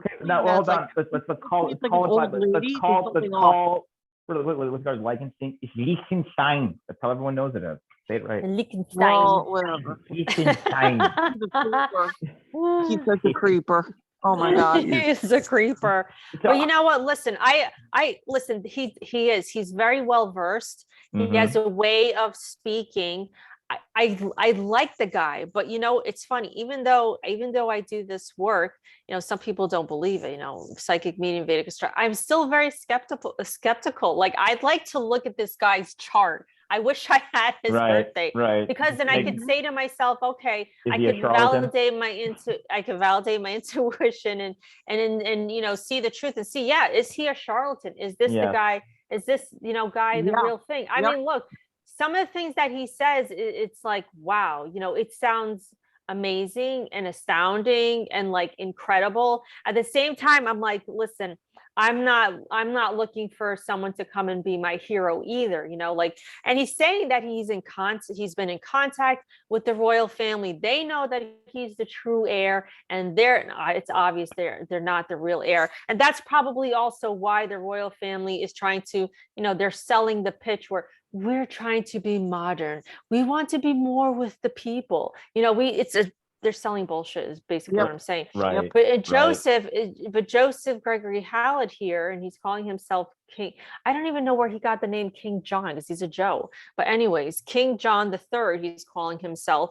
You know, I just feel like I need to listen it's very to simple. more. So once you become a king and once you're coronated, like let's say you were born like David. Upon your coronation, you leave that old name behind, and whatever your coronated name is, that is what you are known by. Interesting. Very interesting. So you know, when you assume the mantle, you become a completely different person. It's almost like a divine transformation. Sure. Yeah. And they also said, I heard that he's claiming to be I hope I don't mispronounce this, a Merovingian Jew. I know what you're trying to say. Merovingian. So Merovingian Jew. Merovingian. Hang on. I'm gonna find are you talking about? He's trying to say he's from like this bloodline from the Are you talking about the sacred bloodline? Yeah. Oh, the Merovingian. Yeah, I know what you're talking about. There you go. The Merovingians. Interesting. Yeah, I think that was what's his name? Who was it that touched upon that the Vatican wasn't very happy with? You know, remember the what was the name of that guy? The author from like 10 years back. He wrote that book, something about the Vatican, about the sacred bloodline of Jesus, about Mary Magdalene. Oh my God. Yes. Hold on. Yes. And Tom Hanks did a movie. Yep. Oh God. God help me remember. Hold on. Oh God, author. I gotta look this up right now, because now I'm not gonna be able to sleep unless I know. What is the name of that book? Because the Vatican was very unhappy. Yeah, they were very, very unhappy. I'm gonna find trying to find the author right now. Because apparently they do not appreciate Mary Magdalene being portrayed as anything other than a fallen woman. Yes, hold on. The big thing with You know what I'm talking about, right? You guys, we all know what. Hold on. I'm gonna find, because now I gotta look up the movie his name is Dan something, right? Yes. Hold on, I'm gonna find it right now. Keep trying to find that. We'll just talk real quick about the go ahead. The King John the Third. I mean, it's just funny because I don't believe anything, right? Like right off the bat. But I mean, obviously you don't get to this point when it comes down to seeing the world from an esoteric standpoint, which is sort of, there's always a little truth to everything. It doesn't come out of nowhere, right? And that's the concept of achieving some kind of feminine divination. You know, is that there's his name is Dan Brown, author Dan Brown. There we go. Okay, you got it. All right. Yeah, but it's go ahead. Go ahead. Dan Brown books. Hold on, let's see. What's the name of Dan Brown's books? Hold on. He has a new one. What is this? Dan Brown's A Lost Symbol, now streaming on Peacock. I've never even heard of Peacock. Where the hell Yeah, have it's I like been? NBC. Yeah, it was a Da Vinci Code. It was a Da Vinci. There you Code. go. There you go. There we you go. There Ding, it ding, is. ding. Yeah. Oh yeah, they're really upset about that. I mean, look, I have several different opinions about Mary Magdalene. I mean, I feel, this is what I have to say. It's very interesting. I was raised Roman Catholic, so I don't want nobody to be like, oh, she's not a good Christian. But the whole synopsis between Jesus and the apostles and the Virgin Mary and everything. I mean, it almost like, to me, when you learn and you study Egyptian mythology, it just seems like it was just a copycat religion of they copied. What's wrong with my English today? They copied basically the Egyptian mythology and the Egyptian religions, and they just try to incorporate new and different things, and then then people are like, well, does Jesus exist? I mean, there had to have been, there obviously was someone that existed, but people, I mean, you think about it, Osiris, because Yeah. he got chopped up into like a tiny ton of bits. His sister wife Isis went, retrieved him, and put him back together again through magic. He was revived, and all of a sudden came back from the dead. Yeah, basically, and it's very similar in Hinduism. But this is what I have to say to people, and they even talk about, Mary Magdalene. It was Immaculate Conception. I mean, look, today we have, wow, we went from Rittenhouse to this. Today we have, we're covering everything. We have Immaculate Conception today in vitro. We have in vitro. Aliens existed forever. I mean, obviously, look, Jesus, I believe that somebody like Jesus existed. Okay, there was someone, and he was not all human. I believe he was personally a hybrid, because someone to have these abilities, I mean, it's just I do remember actually a painting that was painted a couple hundred years in the past about that talked about what happened during the Immaculate, or it depicted the Immaculate Conception, but it really looked like a beam of light, from a spaceship is what they basically depicted. And this was from if I remember, I think we sent it to you. It was a 4-hour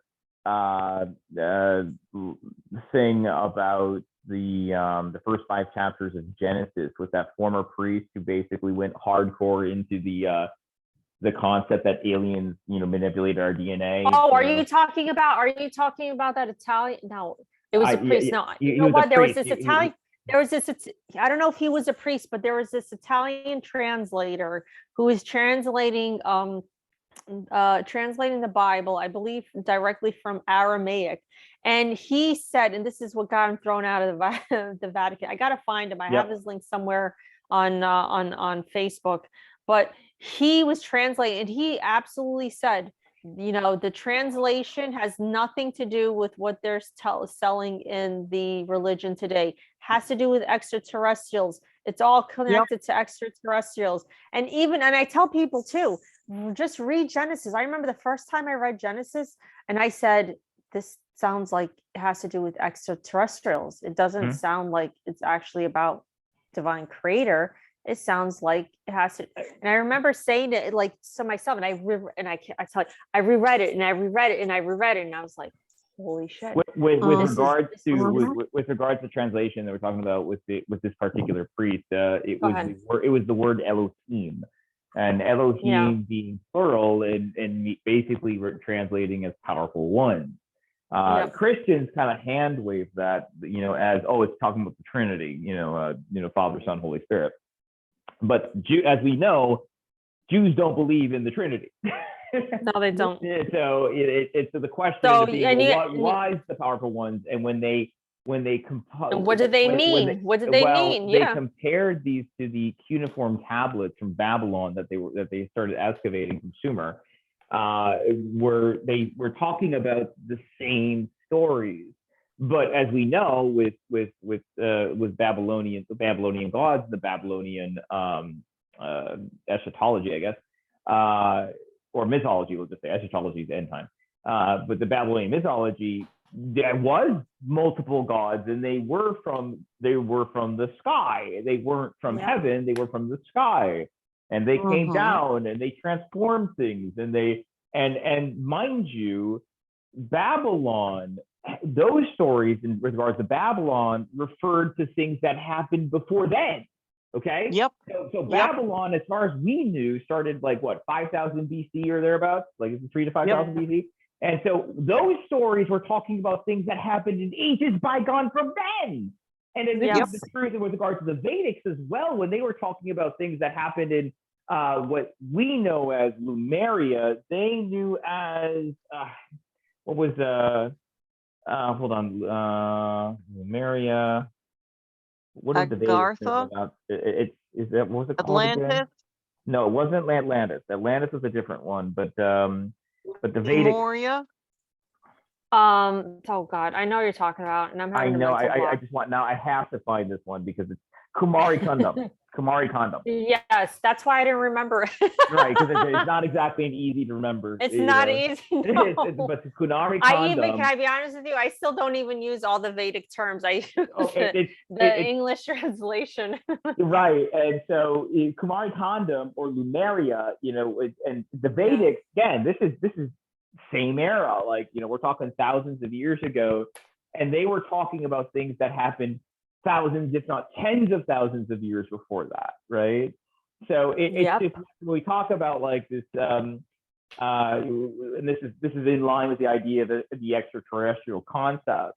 It's just that, like, there's so many bits within our religion that that was very well aware of the many different forces that existed on Earth. But again, Pisces, because there's always a point to an age, and the point of our age was to create a deception. Pisces creates deception, right? But what do you get from that deception? Sometimes you need to just forget about reality for a second and focus on what's really true. And what's been the real thing that's happened over the past 2,000 years that I think we can all agree on, is that we stopped caring about those gods, right?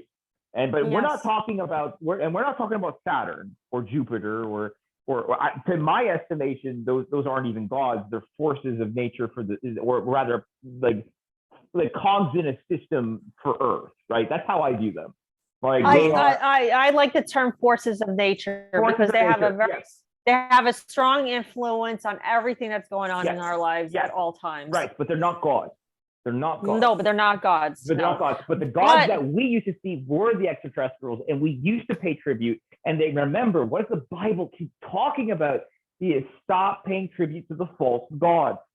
And what the gods they were talking about was not Saturn. Talk about the real Bible. You have to go to Ethiopia. Hold on, you gotta go to Ethiopia and get the real Bible, because apparently 80 books from the original Bible has been tossed out by the church because 100% they wanted to refine the narrative. Oh no, it's openly accepted because the real Bible is protected by the monks, and I'm pretty sure that the Vatican would love to go and burn that and then say that they have the only official copy that they're gonna go and store somewhere in their catacomb library, which once it goes in there, nobody ever sees the light of day from any type of source. Oh my God! Would I love to be a ladybug in that library? I know. Oh my God! Oh my God! But the beauty of it all is, but again, understand, going back to the concept of Pisces, it's still ruled by Jupiter.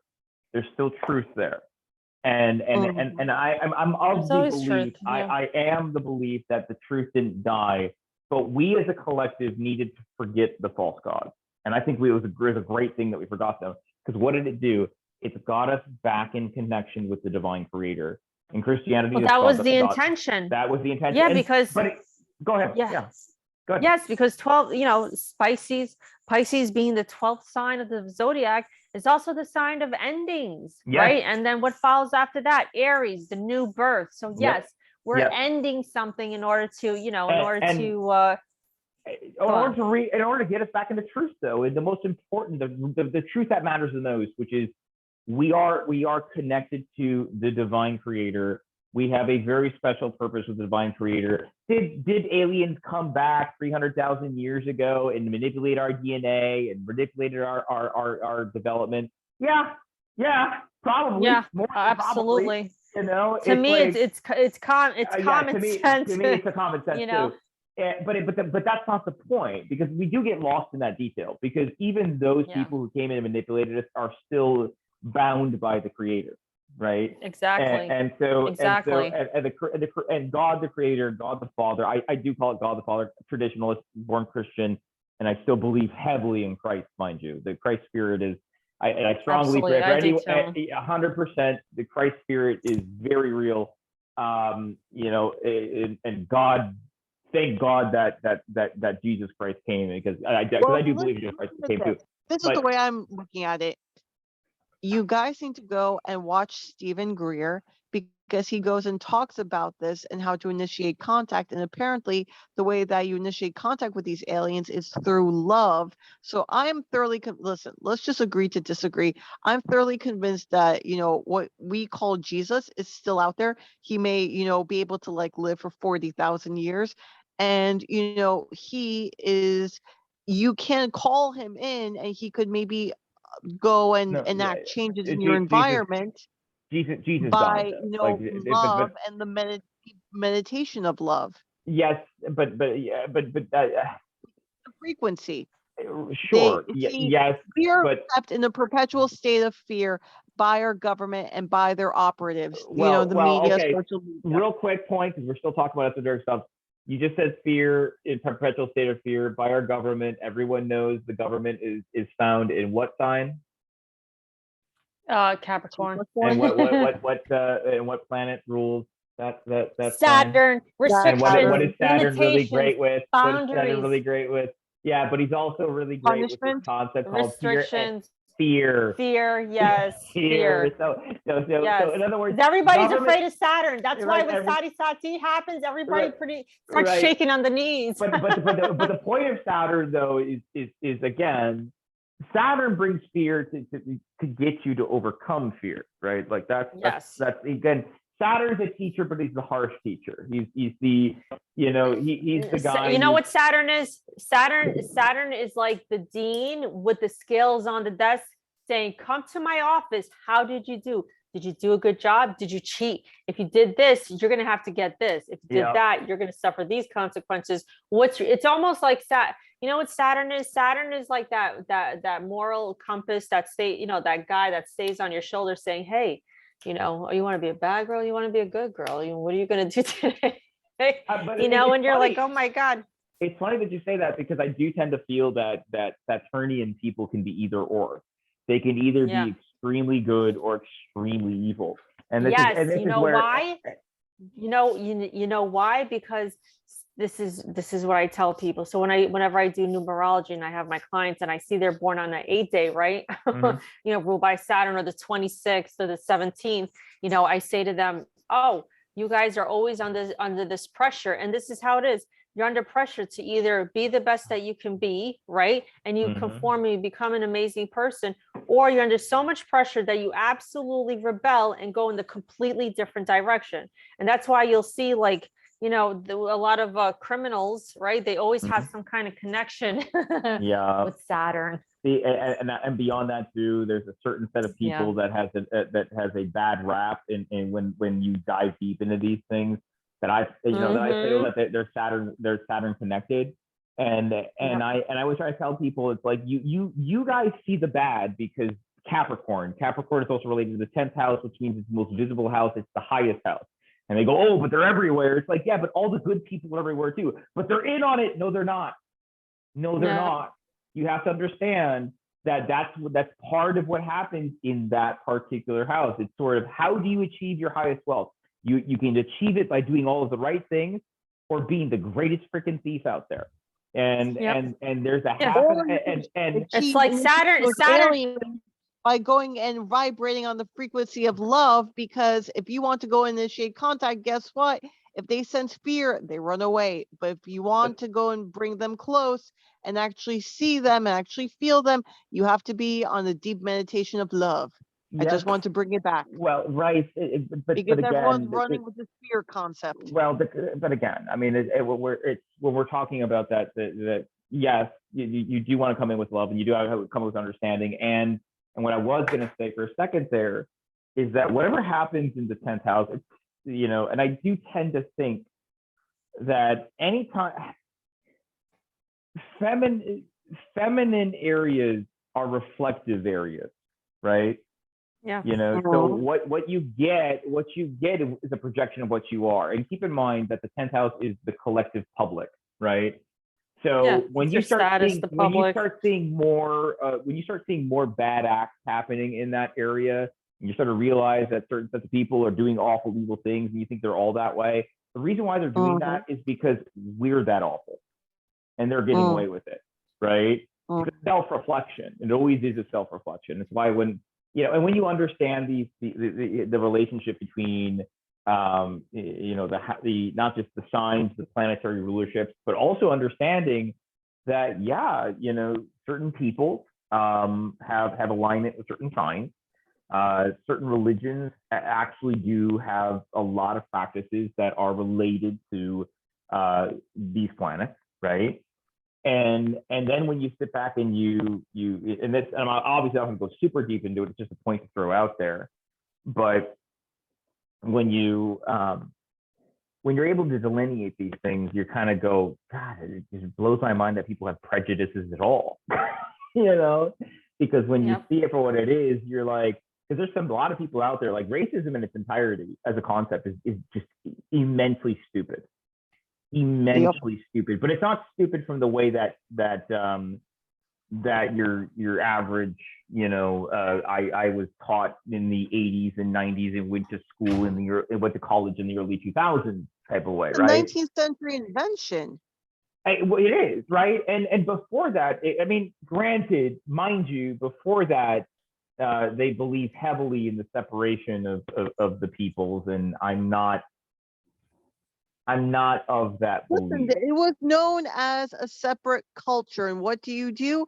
Well, hold on a second. Well, if you're the Catholic Church, you have to go and quote unquote tame the savages. Meanwhile, performing all sorts of atrocities and genocide and whatnot, and stealing land because, converting, whatever. But before then, let's go back to Roman times. In Roman times, they were conquering, they were killing each other, but it's much more honest. It's like, okay, if your army is stronger than my army, I will just try not to invade you. And but if it's not, I will conquer you, and then you could become a tributary. And if you're not, then I will kill all of you. It was much more honest back in Roman times. But there was no such thing as racism because it was just a different culture. And it was just known as, the people beyond these and these mountains or beyond this and this river, and they worship this and they do this and they do this. And my understanding was like you could earn your way into Roman citizenry, but there's still a bit of a there still was a little bit of a race component, but not the way it's invented today. But the race concept though is both valid and invalid, which is to say there is such a thing as racial characteristics, and there are such a thing that if we go into people like, say, obviously one of my favorites, Rudolf Steiner, who believes all of the races actually do without question have inhibit or exhibit traits of the planets themselves. Rudolf Steiner felt that the Caucasians were Jupiterian, the Asians were Mars. We're gonna have to, what we should do. This is what we should do, like a video on, one person at a time, like on Rudolf Steiner, another one on King John III. There's so much we could talk about. I mean, it's been 2 hours right now. I know we covered a lot, and not only that, but I want to give our viewers an opportunity to be able to because I don't know if they'll be able to listen to as long as 2 hours. So we're gonna have to next time we're gonna do on somebody really, I guess, important or in the news, and really just focus on that person. So this way we have it, because we have, my God, we all have so much information, so much knowledge, There's so so much much wisdom there. to share. There's just so much to share. Yeah. Yeah, and I'll just end the recording here. I mean, with regards to everything we're talking about, and obviously we'll work on trying to make this better. It's the first one. What do you do? So Yes, and I love it. No, but I love it because I got to see exactly what we're all knowledgeable about, and I love to hear. I love the dynamics between all three of us, because we all have something really interesting to share and a different perspective that I think is very mind blowing at the same time. Yep.